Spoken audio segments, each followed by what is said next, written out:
नमस्कार, आप सभी का स्वागत है मिशन जॉब स्टडी के यूट्यूब चैनल पर। आज की हमारी सामान्य ज्ञान की पहली टेस्ट सीरीज रहेगी, जिसमें हम लेकर चलेंगे यूपी लेखपाल, आपका यूपीएसआई, एसएससी जीडी व UP PCS and UP triple SC, इनके माध्यम से या फिर यूपी स्टेट के जितने भी एग्जाम होते हैं उन सभी को हम यहाँ पर कवर करेंगे, जिसमें आपका उत्तर प्रदेश पुलिस भी आ जाएगा। उनके लिए भी ये हमारा सेशन मोस्ट इंपोर्टेंट रहेगा। हमने यहाँ पर सामान्य ज्ञान के वही प्रश्न को ऐड किया है जो आपके एग्जाम के लिए महत्वपूर्ण है, और ऐसे प्रश्न जो हर परीक्षा में पूछे जाने वाले प्रश्न हैं। तो चलिए स्टार्ट कर लेते हैं और देख लेते हैं। और इस टेस्ट सीरीज़ को स्टार्ट करने से पहले मैं आपको बता दूं कि आपको प्रत्येक प्रश्न का जवाब देने के लिए 5 सेकंड का आपको समय मिलेगा, जिसके अंतर्गत आपको भी जवाब देना है। ठीक है, तो चलिए स्टार्ट करते हैं। पहला हमारा प्रश्न है कि निम्न में से कौन सा गलत है। आपको इसमें पढ़ना है और फिर देखना कि कौन सा गलत है। जैसे पहला ऑप्शन में दिया कि राज्यपाल राष्ट्रपति द्वारा नियुक्त किया जाता है, राष्ट्रपति के प्रसाद पर्यंत राज्यपाल कार्यकाल रहता है, राज्यपाल राष्ट्रपति को अपना त्यागपत्र सौंपता है, 30 वर्ष की आयु का व्यक्ति राज्यपाल बन सकता है। कौन सा गलत है? 5 सेकंड का आपके पास समय है। सभी विद्यार्थी कमेंट सेक्शन में जवाब देंगे।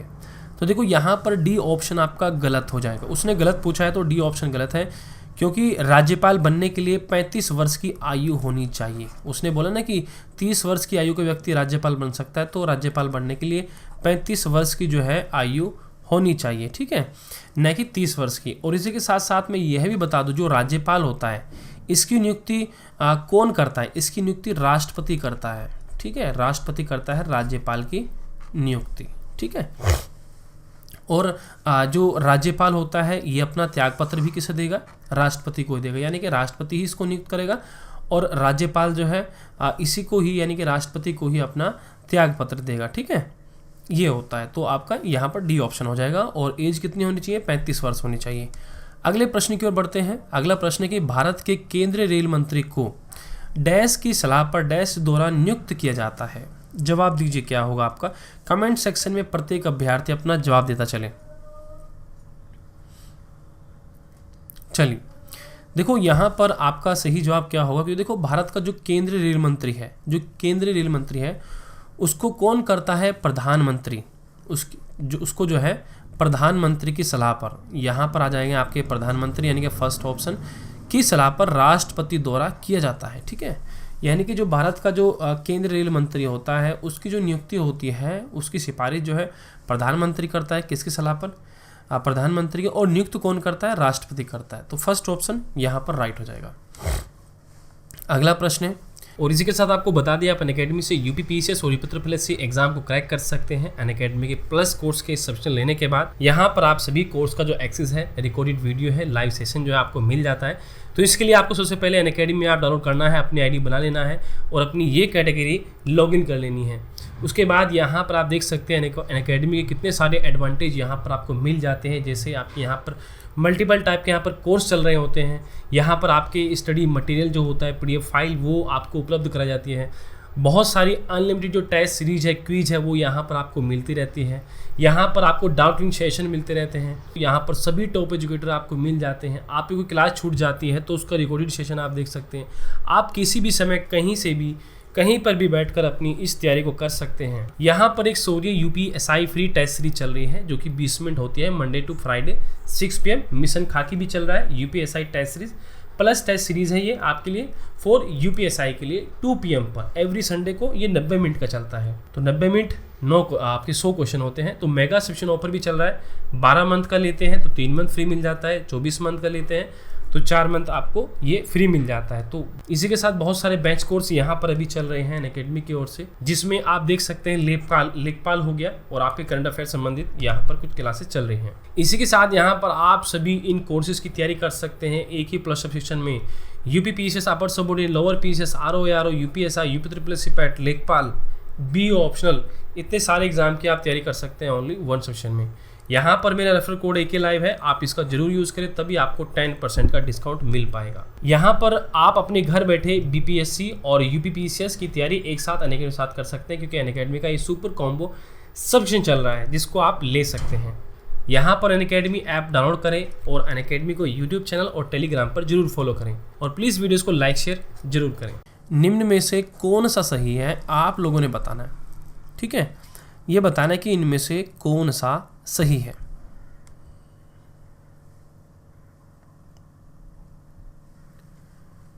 चलिए देख लेते हैं क्या उत्तर होगा।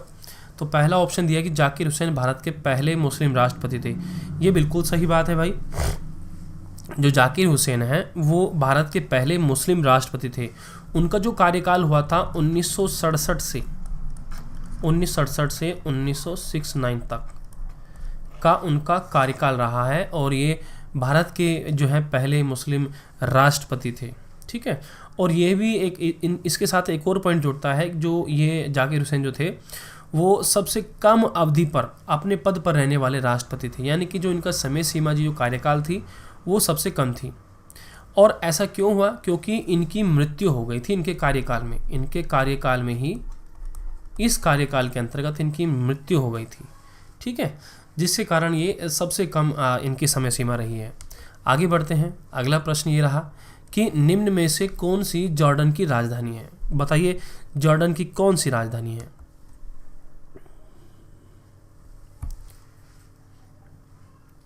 चलिए देखो, जॉर्डन की जो राजधानी है वो अमान है। ठीक है, अमान है। और अमान जो है इसकी मुद्रा जो होती है वो क्या होती है, ये भी आप पॉइंट नोट कर लीजिए। इसकी जो मुद्रा होती है वो होती है आपकी दिनार होती है। ठीक है, अमान की जो क्या होती है मुद्रा, वो दिनार होती है। ठीक है, चलिए हम सीधा अपने प्रश्न पर आ जाते हैं।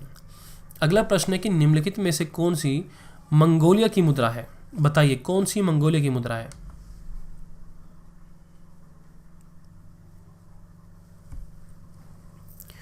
चलिए, उम्मीद है कि आप लोगों का जवाब आ चुका होगा। प्लीज़ प्रत्येक छात्र कमेंट सेक्शन में अपना जवाब देता चले।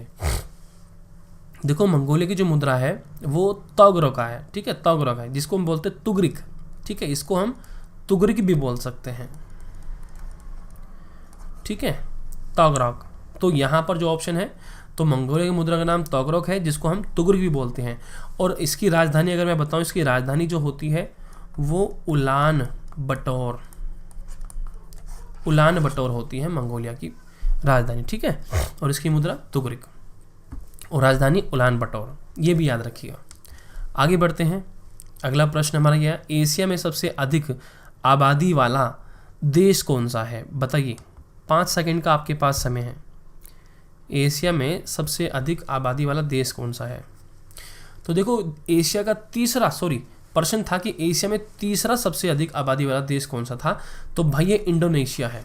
ठीक है, कौन सा है? इंडोनेशिया है, क्योंकि ये एशिया का तीसरा सबसे बड़ी आबादी वाला देश है जो इंडोनेशिया है। ठीक है, इंडोनेशिया आबादी इसकी कितनी क्या बोलते हैं इसकी, यहाँ पर आबादी कितनी है?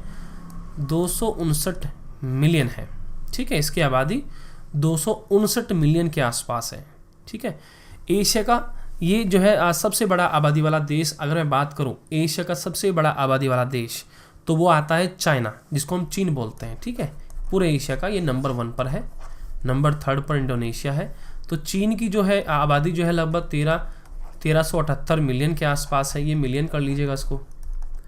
ठीक है, ये मिलियन आ जाएगा। और दूसरा सबसे बड़ी आबादी वाला देश कौन सा है? अपना देश भारत है। ठीक है, भारत दूसरे नंबर पर है आबादी के मामले में एशिया में। ठीक है, तो यहाँ पर अगर मैं भारत की बात करूँ तो यहाँ पर 1329 मिलियन होगी। ठीक है, इतना मिलियन, 1329 मिलियन आबादी यहाँ पर रही है। और इसी के साथ यहाँ पर जो बांग्लादेश लिखा हुआ है इसके बारे में बता दूँ तो देखो, बांग्लादेश का जो स्थान है वो 5वां स्थान है, यानी कि एशिया में ये अगर मैं क्रम की बात करूँ तो चाइना, भारत और यहाँ पर इंडोनेशिया, और बांग्लादेश की मैं बात करूँ तो उसका 5वां स्थान है आबादी के मामले में। ठीक है, 5वां स्थान। चलिए आगे बढ़ते हैं। अगला प्रश्न हमारा ये रहा कि निम्नलिखित दक्षिणी अमेरिकी राष्ट्रों में से किसमें दक्षिणी अमेरिकी क्षेत्र का सबसे बड़ा वन क्षेत्र है? बताइए कौन सा है?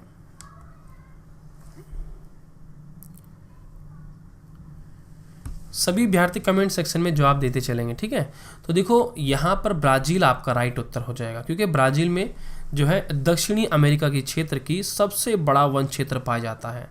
और यह वन जो है ये अमेजन ये जो अमेजन बेसिन है ना, इसके आसपास इसका जो है उल्लेख यहाँ पर देखने को मिलता है। अमेजन वन आपने सुना होगा नाम, ठीक है, जो अमेजन वन है तो उनके पास जो है इसका विस्तृत रूप आपको देखने को मिल सकता है, ठीक है।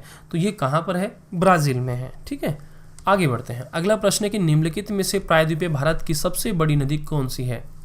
बताइए। क्वेश्चन नंबर 8 आपके सामने है, सभी विद्यार्थी अच्छे से लगाएंगे इसको। चलो देख लेते हैं उत्तर क्या हो जाएगा यहाँ पर हमारा। तो निम्नलिखित में से प्रायद्वीपीय भारत की सबसे बड़ी नदी कौन सी है?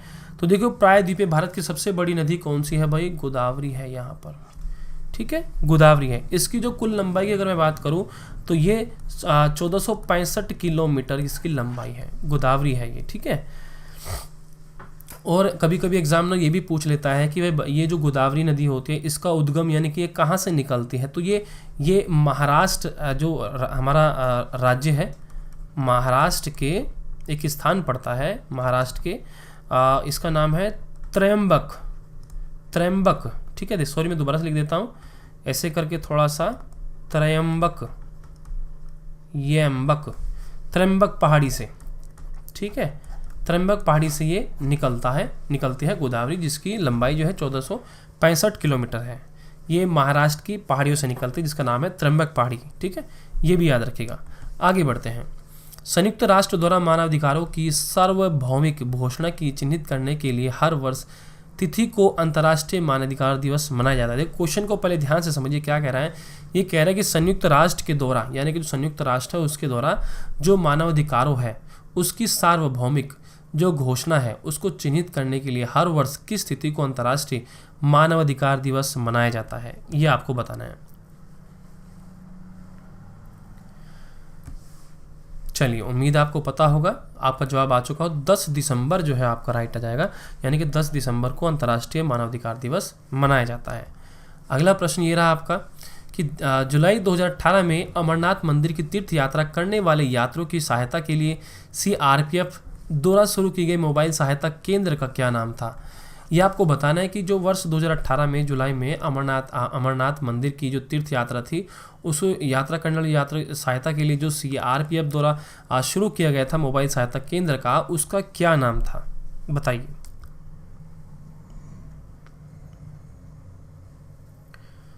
चलिए उम्मीद करते हैं कि आपका जवाब यहाँ पर आ चुका होगा और सही जवाब है आपका साथी बी ऑप्शन। देखो मैं बता दूं कि जुलाई 2018 में अमरनाथ जो मंदिर की तीर्थ यात्रा करने वाले यात्री थे, उनकी सहायता के लिए CRPF ने एक यहाँ पर साथी नामक मोबाइल सहायता केंद्र का इन्होंने शुरुआत की थी। बी ऑप्शन राइट हो जाएगा, ठीक है। अगला प्रश्न है हमारा कि एशियाई खेल 2018 की मैं बात कर रहा हूँ। एशियाई खेल 2018 में पदक तालिका में शीर्ष स्थान पर रहने वाले चीन ने कितने स्वर्ण पदक जीते थे? अभी आप NTPC के एग्जाम को दे रहे हैं तो क्योंकि 18 की भी यहाँ पर प्रश्न देखने को मिल रहे हैं, तो बताइए क्या हो सकता है आपका उत्तर?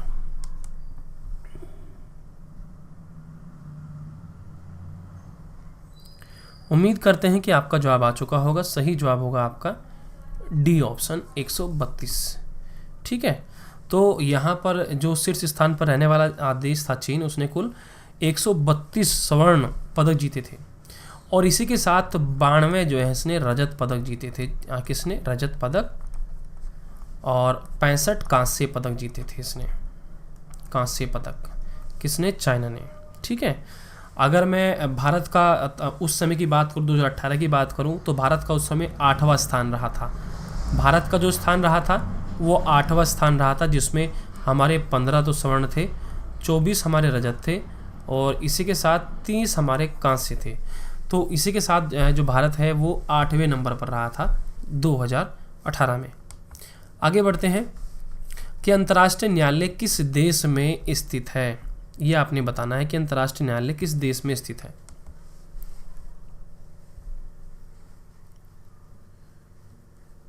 चलिए देख लेते हैं क्या होगा। देखो अंतर्राष्ट्रीय न्यायालय किस देश में स्थित है, तो ये नीदरलैंड में स्थित है, नीदरलैंड में, ठीक है। तो नीदरलैंड में एक जगह है जिसका नाम है द हैग, ठीक है। तो जो एग्जैक्ट जो जगह है नीदरलैंड की द हैग में है, ठीक है। ये संयुक्त राष्ट्र का एक अंग है, ठीक है। और इसकी जो स्थापना हुई थी वो 1945 में हुई थी, ये भी ध्यान रखिएगा। तो यानी कि अंतर्राष्ट्रीय न्यायालय कहाँ पर है? नीदरलैंड में। एग्जैक्ट जगह क्या है? द हैग है। कौन से सन में हुई? 1945 में हुई। आगे बढ़ते हैं। पेड़ पौधों में निषेचन के बाद अंडाशय डैश परिवर्तित होता है, बताइए क्या होता है?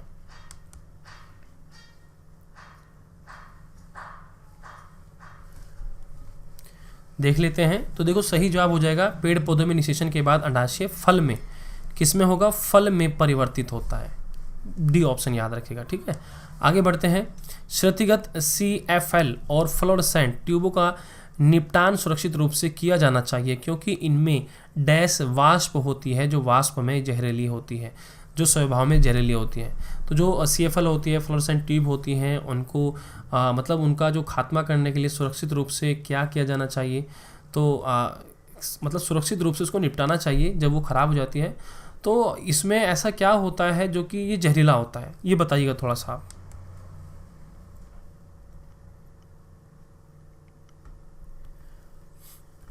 चलो मैं बता देता हूँ क्या होता है।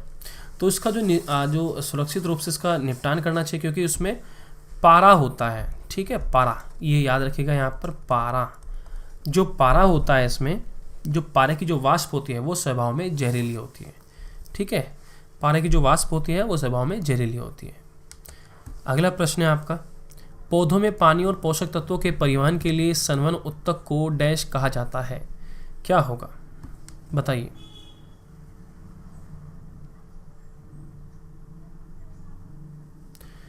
चलो देख लेते हैं हमारा उत्तर क्या होगा।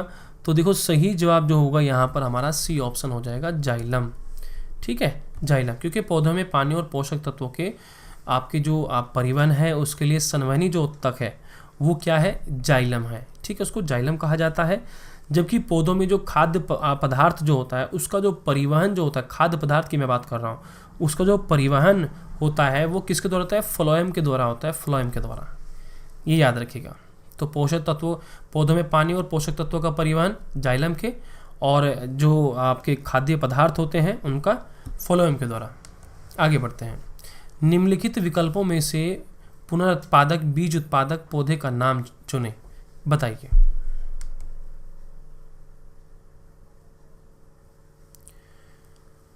तो देखो यहाँ पर जो नाम दिए गए हैं इसमें सिर्फ एक ही नाम है, ब्रेड मोल्ड। तो जो ब्रेड मोल्ड है ये पुनरुत्पादक बीज उत्पादन पौधे है इसमें, ठीक है। तो बी ऑप्शन राइट होगा। अगला प्रश्न, किसी भी प्राकृतिक कच्चे माल, पौधे या जानवर के बिना बनाया गया एक मानव निर्मित फाइबर है। यह कोयले, पानी और हवा से तैयार किया गया था। यह पहला पूर्ण सिंथेटिक फाइबर था।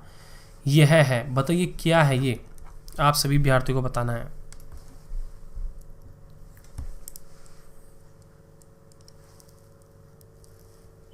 चलिए तो देख लो उत्तर देख लेते क्या। तो यहाँ पर बी ऑप्शन जो है आपका राइट उत्तर हो जाएगा। तो नायलॉन जो है, नायलॉन किसी भी प्राकृतिक कच्चे माल यानी कि जैसे पौधे या जानवर के बिना बनाया गया एक मानव निर्मित फाइबर है। यह कोयले, पानी और हवा से तैयार किया जाता है इसको, ठीक है। और यह पहला पूर्ण सिंथेटिक फाइबर था, याद रखिएगा, नायलॉन, बी ऑप्शन। आगे बढ़ते हैं कि विश्व हिंदी दिवस किस तारीख को मनाया जाता है?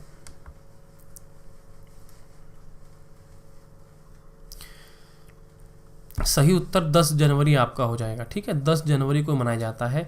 इसी के साथ साथ मैं आपको बता दूं कि जो हिंदी दिवस होता है इसका जो उद्देश्य है वो क्या है? देखो इसका उद्देश्य कि विश्व में हिंदी का जो प्रचार है, प्रसार है वो करना है और लोगों में हिंदी के प्रति जागरूकता उत्पन्न करना है, ये इसका उद्देश्य है। आगे बढ़ते हैं। अगला प्रश्न है कि डैश ने अधिकृत चरित्र की विरासत के सिद्धांत को प्रतिपादित किया है, बताइए ये किसने किया है? भाई सभी विद्यार्थी यहाँ पर जवाब देंगे।